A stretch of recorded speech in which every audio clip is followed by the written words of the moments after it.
saya Wizi Mega Utami. Amerika Latin adalah kawasan pertama di dunia di mana kebijakan non-liberalisme diberlakukan. Chile, negara yang digunakan sebagai lapangan uji sebelum pemerintah Perdana Menteri Thatcher menerapkan di Inggris. Lalu ada kandidat dari kiri dan koalisi kiri tengah menang pemilihan umum. Untuk pertama kalinya dalam sejarah Amerika Latin dengan kritis model neoliberal sebagai latar belakangnya kandidat-kandidat dari kiri dan persekutuan tengah. Kiri berhasil memenangkan pemilihan umum di sebagian besar negara kawasan ini dengan mengibarkan panji-panji anti neoliberal. Lanjut ada gerakan-gerakan rakyat pelaku akbar.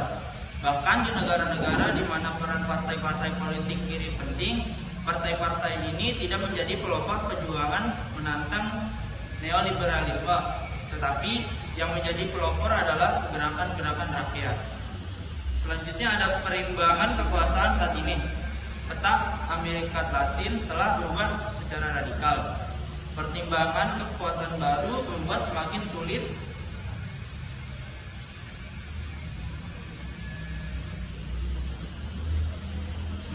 bagi Amerika Serikat untuk mencapai tujuan di kawasan ini.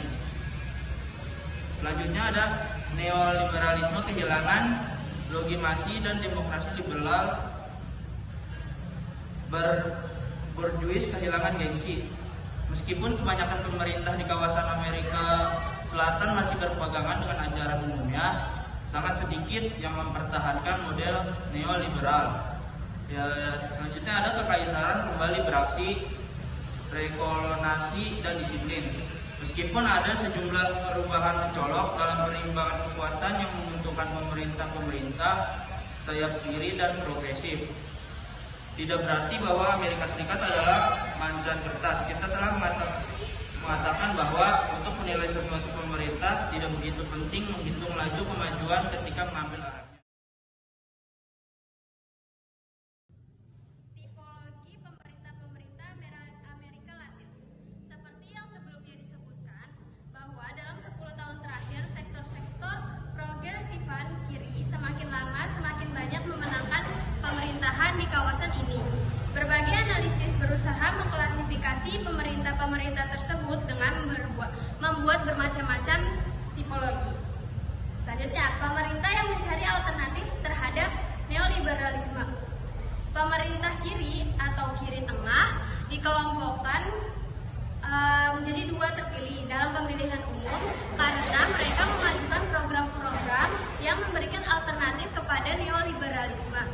Meskipun mereka sangat berbeda satu sama lain, pemerintah-pemerintah ini setidaknya memiliki 4 butir mendasar yang sama dalam program-program mereka.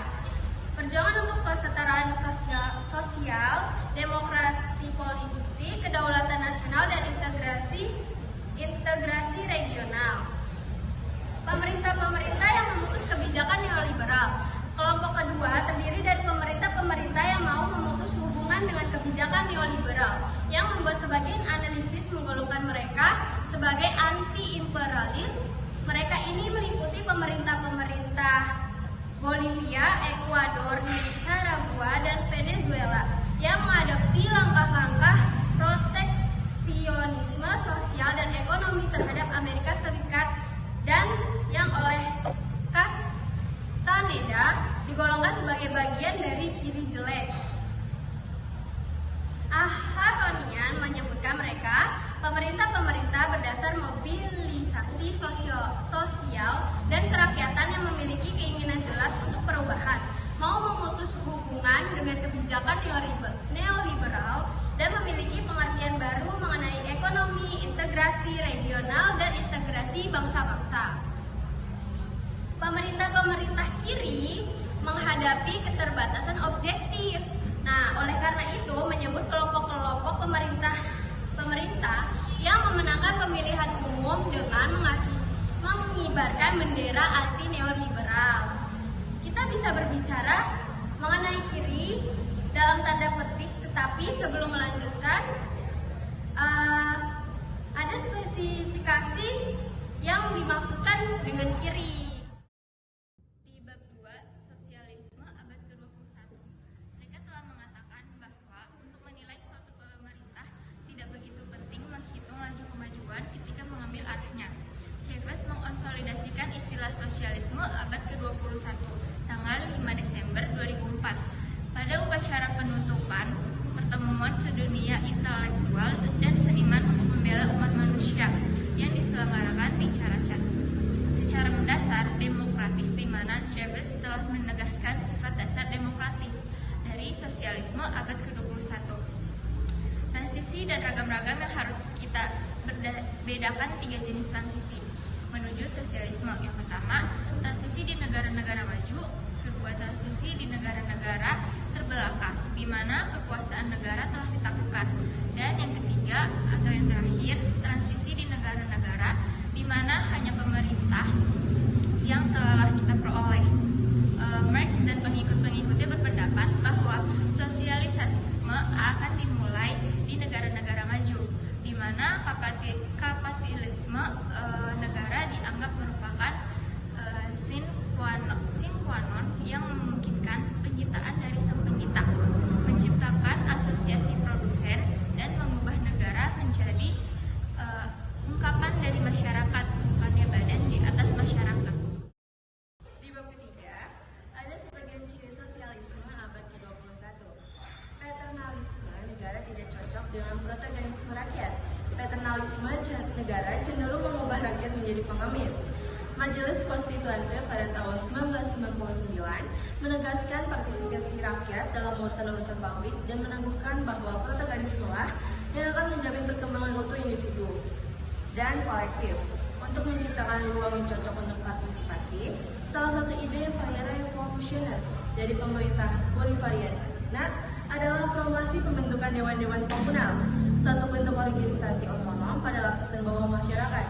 Demokrasi sosialisislah yang bisa membuat kata-kata terkenal, reform, pemerintah oleh rakyat, dari rakyat untuk rakyat. Tujuan dari sistem delegasi atau juru bicara adalah menghapus ketentuan legal mengenai perwakilan politik dan untuk menjamin hubungan langsung antara pemilih dan proses pembuatan keputusan di semua tingkatan. Model ekonomi baru yang sedang dibangun ini harus amat sangat memperhatikan krisis ekologi dan perjuangan melawan konsumerisme. Segitiga dasar sosialisme yakni yang pertama ada pemilikan sosial alat-alat produksi, yang kedua ada produksi sosial diorganisir oleh pekerja, dan yang ketiga ada pemenuhan kebutuhan komunal. Sosialisme abad ke-21 memerlukan konsep baru mengenai efisiensi. Konsep sosialis mengenai efisiensi harus mencakup tidak hanya penghormatan pada alam, tetapi juga pemahaman bahwa investasi dalam pengembangan tenaga kerja itu adalah investasi produktif. Semakin lama semakin diyakini oleh pengalaman sejarah bahwa desentralisasi adalah metode terbaik untuk memerangi birokratisme karena membuat pemerintah semakin dekat dengan rakyat dan memungkinkan rakyat menjalani kontrol sosial atas aparatur negara. Kemana kita bisa maju ketika pemerintah berada di tangan kita? Gerak ke arah integrasi regional baru. Pemerintah-pemerintah kiri bisa mendapatkan banyak di dunia internasional karena kami tahu betapa kuatnya Kekaisaran Utara Amerika Serikat. Ide-ide Simon Bolivar mengenai perlunya pemersatuan negara-negara kami lebih relevan lagi. Menaklukkan ruang-ruang yang sebelumnya dikuasai kapital. Dengan menggunakan negara yang diwarisi, dimungkinkan untuk memulai proses pemulihan ruang-ruang yang hilang akibat dari swastanisasi selama periode neoliberal dan memulai menciptakan ruang-ruang yang baru berada di bawah kontrol pemerintahan rakyat. Mengubah negara membangun dari bawah. Kekhasan proses ini adalah bahwa negara yang diwarisi mendorong munculnya negara yang akan menggantikannya. Instrumen politik yang diperlukan untuk memimpin transisi. Dinamika kapitalis digerakkan oleh kehausan akan laba dan eksploitasi kerja upahan yang melahirkan hukum-hukum ekonomi yang mengendalikan proses ini. mengatasi budaya yang diwarisi dan fragmentasi masyarakat. Pelaku-pelaku utama konstruksi masyarakat baru tidaklah turun begitu saja dari surga. Kenyataannya, mereka mewarisi warisan-warisan budaya. Inilah sebabnya mengapa proses transformasi budaya diperlukan agar sosialisme bisa dibangun suatu proses dalam mana budaya individualisme.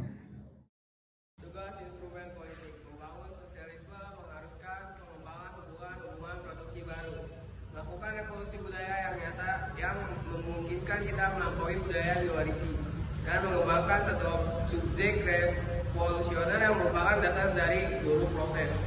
Jenis aktivis politik yang kita perlukan agar kita aktivis revolusioner bisa menyumbang pada konstruksi sosialisme yang tujuannya adalah perkembangan penuh manusia melalui praktik tugas. Yang paling penting kita adalah mendorong dan memperlancar protagonisme rakyat. Birokrasi, penyakit terbesar. Salah satu penyimpangan yang paling merusak dalam pengalaman sejarah sosialisme Soviet adalah birokratisme. Birokratisme menghancurkan energi dan kreativitas rakyat, dan karena rakyat adalah pembangun sesungguhnya masyarakat baru, ia mencegah tercapainya tujuan sosialisme abad ke-21. Perlunya mendorong kritik publik, seperti yang kita kemukakan sebelumnya. Satu proses panjang transformasi budaya diperlukan untuk membebaskan diri kita dari sampah budaya yang diwarisi. Mengkritik pengurus untuk menamatkan partai. Ada sejumlah penulis yang ketika berhadapan dengan kesalahan-kesalahan dan penyimpangan-penyimpangan yang dilakukan oleh kader-kader partai, berusaha meyakinkan kita bahwa setiap partai atau dalam istilah yang lebih saya sukai, setiap instrumen politik adalah jelek.